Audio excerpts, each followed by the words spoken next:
নমস্কার বন্ধুরা, আমার রান্নাঘরে সবাইকে স্বাগত। আজ আমি চলে এসেছি লোটে মাছের একটি রেসিপি নিয়ে। এই মাছটি একটু অন্যরকম দেখতে বলে অনেকেই কিন্তু পছন্দ করেন না, আবার অনেকেই ভীষণই পছন্দ করেন। তবে আমি যে পদ্ধতিতে বানাবো সেই পদ্ধতিতে বানালে এর স্বাদ কিন্তু ভীষণই ভালো লাগে। তাহলে চলুন দেখে নেওয়া যাক আমার আজকের ভিডিওটি। আমি এখানে 700 গ্রামের মতো লোটে মাছ বাজার থেকে কাটিয়েই নিয়ে এসেছি।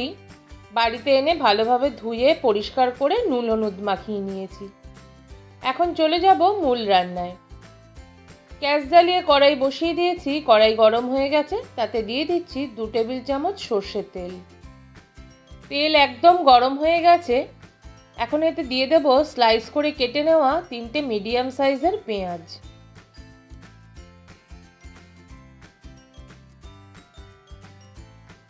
এখন পেঁয়াজগুলো হালকা করে একটু ভেজে নেব।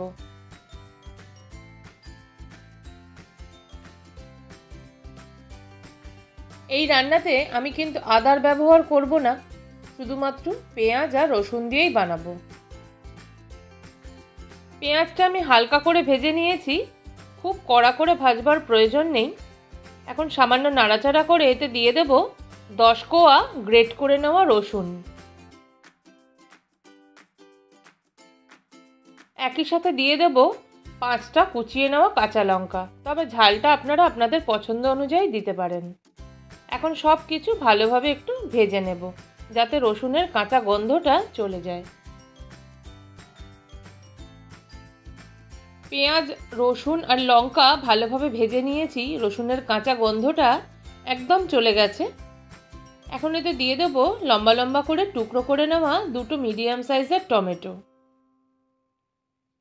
একই সাথে দিয়ে দেব সামান্য একটু নুন, যাতে টমেটো তাড়াতাড়ি নরম হয়ে যায়। এখন সব কিছু ভালোভাবে মিশিয়ে চাপা দিয়ে গ্যাসের ফ্লেমটা লো টু মিডিয়ামে রেখে একটু মশলাটা কষিয়ে নেব। ঢাকা দিয়ে 5 মিনিট কষিয়ে নেওয়ার পরে ঢাকাটা এখন খুলে নিয়েছি। দেখুন টমেটো কিন্তু খুব সুন্দর নরম হয়ে গেছে।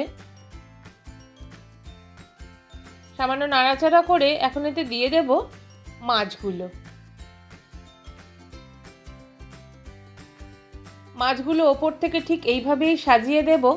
এখন কিন্তু একটুও নাড়াচাড়া করব না। এখন চাপা দিয়ে বেশ কিছুটা সময় নিয়ে মাছগুলো একটু সেদ্ধ করে নেব। প্রায় 10 মিনিট চাপা দিয়ে গ্যাসের ফ্লেমটা লো টু মিডিয়ামে রেখে মাছগুলো সেদ্ধ করে নিয়েছি।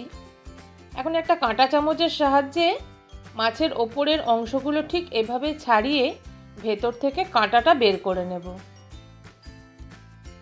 এই কাঁটাটা খাওয়ার সময় মুখে পড়লে কিন্তু খেতে ভালো লাগে না, তাই এভাবেই ঠিক সমস্ত মাছের কাঁটাগুলো আমি ছাড়িয়ে নেব।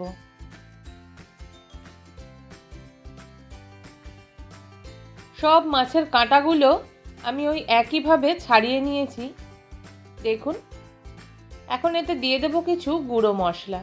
দেব হাফ চা চামচ গুঁড়ো হলুদ, দিয়ে দেব হাফ চা চামচ কাশ্মীরি লাল লঙ্কার গুঁড়ো, দেব ছোটো চামচের 1 চামচ ধনে গুঁড়ো, ছোটো চামচের 1 চামচ জিরে গুঁড়ো আর ছোটো চামচের হাফ চামচ গরম মশলার গুঁড়ো।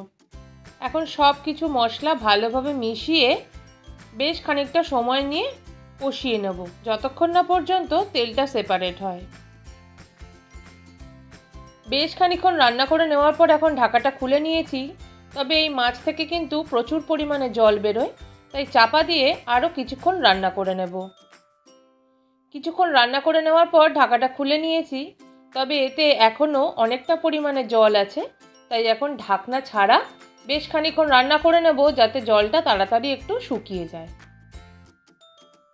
এতে জল থাকলে কিন্তু খেতে একদমই ভালো লাগবে না, তাই জলটা শুকিয়ে নেওয়া প্রয়োজন। ঢাকা ছাড়া 10 থেকে 15 মিনিট রান্না করে নেওয়ার পর জলটা একদম শুকিয়ে গেছে। এর থেকে আর বেশি শুকোবো না, কারণ এটা ঠান্ডা হলে আরও খানিকটা শুকিয়ে আসবে। এখন ওপর থেকে দিয়ে দেব ধনে পাতা।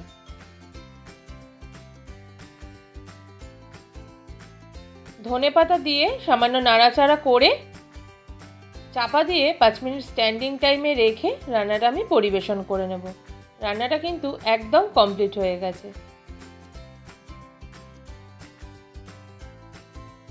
দেখুন রান্নাটা আমি পরিবেশন করে নিয়েছি। আর ওপর থেকে গার্নিশিংয়ের জন্য দিয়ে দেব কিছু কুচিয়ে নেওয়া ধনেপাতা। তাহলে আমার রেসিপিটি যদি ভালো লেগে থাকে তাহলে বাড়িতে অবশ্যই বানিয়ে খেয়ে দেখুন, আশা করি ভালো লাগবে। রেসিপিটি যদি ভালো লেগে থাকে তাহলে অবশ্যই আমাকে কমেন্ট করে জানাবেন। আমার চ্যানেলে নতুন বন্ধু হয়ে থাকলে চ্যানেলটা সাবস্ক্রাইব করে নেওয়ার অনুরোধ রইল।